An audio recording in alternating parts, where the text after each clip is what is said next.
మెదక్ జిల్లా రామయ్యంపేట మున్సిపాలిటీ పరిధిలోని గోల్బర్తి గ్రామంలో శనివారం తెల్లవారుజామున కుటుంబ సభ్యులు నిద్రిస్తుండగా స్లాబ్ పై కుప్పకూలింది. ఇక కప్పుకూలడంతో గ్రామస్తులు తెలిపిన వివరాలు ఇలా ఉన్నాయి. గోల్బర్తి గ్రామానికి చెందిన బొమ్మగారి బాబు గత 2 సంవత్సరాల క్రితం హెచ్పీ గ్యాస్ లో ఆటో డ్రైవర్ గా పనిచేస్తూ జీవనం సాగిస్తున్నాడు. అదే తరుణంలో పని నిమిత్తం రామయ్యంపేటకు బైక్ పై భార్యాభర్తలు వెళ్తుండగా ప్రమాదవశాత్తు గత 2 సంవత్సరాల క్రితం బోటు ప్రమాదానికి గురై తీవ్ర గాయాల పాలయ్యాడు.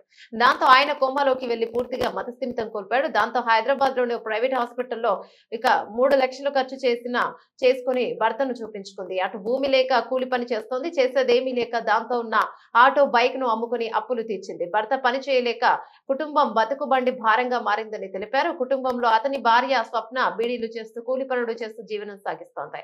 దాంతో కుటుంబం గడుస్తూ ముందుకు వెళ్తున్న తరుణంలో శనివారం తెల్లవారుజామున ఇల్లుపై కప్పు ఒక్కసారిగా కూలిపోయిందని, మరోపక్క 2 పిల్లలు ఉండి ఇల్లు కూలిపోయి మేము ఎక్కడ ఉండాలంటూ బోరుమని విలపిస్తూ తెలిపింది. ఇప్పటికైనా అధికారులు స్థానిక ఎమ్మెల్యే చొరవ తీసుకుని తన కుటుంబానికి ఇల్లు కట్టుకోవడానికి ఆర్థిక సాయం అందించాలని ఆమె పిల్లలు వేడుకుంటున్నారు.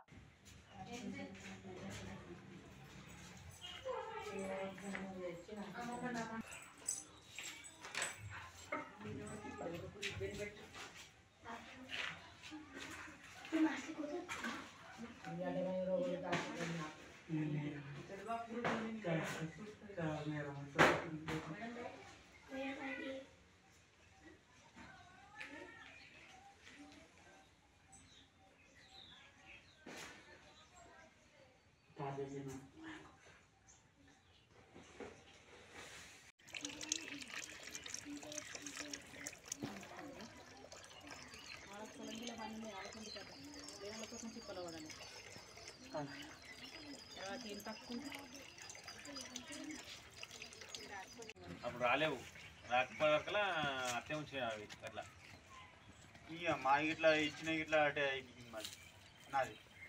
ఏంది అప్పుడు కాంగ్రెస్ పెట్టినప్పుడు నాదే. ఇప్పుడు యాక్చువల్గా ఇప్పుడు అవుతుంది 2 ఏళ్ళు అవుతుంది. ప్రభుత్వం మారింది 2 సంవత్సరాలు అవుతుంది. వెంకటూరా లక్ష్మణ ఫోన్ చేయండి. అది దేశాల అక్కడ విలేకరులకు పంపి ఫోన్ చేశాడు రమ్మని. ఎందుకు కూర్చున్నావు అట్లా? నువ్వు గట్టిపోయానా అంటూ నచ్చి దానికి సాయం వడ్డీల కన్నా అది కూడా రాకడ చేసింది. వచ్చేది 2 లక్షలు దావకన్నా ఒక్క 50,000 ఇరవై కూడా ఎగిరాడకన్నా పడుకోండి. ఏం చేయాలట? తిన్నాడా? సోపు పట్టుకుంటే ఏడు 4 రోజుల దాకా వారం దాకా సప్పింటికానే ఉండాలి. ఉంటే 4 వస్తారు, 4 అంతా వస్తారు. ఇట్లా జరిగిందట.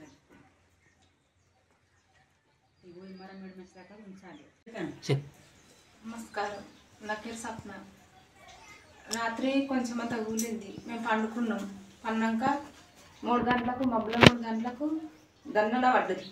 పడేసరికి లేచినాం. నిద్ర పట్టలేదు. ఇక మాకు మొత్తం ఇల్లంతా మట్టి అయిపోయింది. నేను ఒక్కదాన్ని, మాకేం లేదు భూమి జాగా, మాకేం లేదు. మాకు 2కి యాక్సిడెంట్ అయింది. 2కి యాక్సిడెంట్ అయితే మా ఆయన 3 ఏళ్ళు అవుతుంది. ఇంటికానే ఉంటుండే, ఏం పనికి వెళ్తలేడు ఆయన. నేను ఒక్కదాన్ని బిడ్డలు చేసుకుంటా కూలి పనికి పోతున్నా. నాట్లలో పోతా నేను. 2 పిల్లలు, నా బిడ్డను హాస్టల్ వేసిన. నా కొడుకు ఈడ చదువుకుంటాడు. మా గవర్నమెంట్ ఏమైనా సహాయం చేయాలి. మాకు ఇల్లు కూలిపోయింది. మేము ఎట్లా బతకాలి? నేను ఒక్కదాన్నే చేస్తున్నా. మాకు ఏమైనా సహాయం చేయాలి.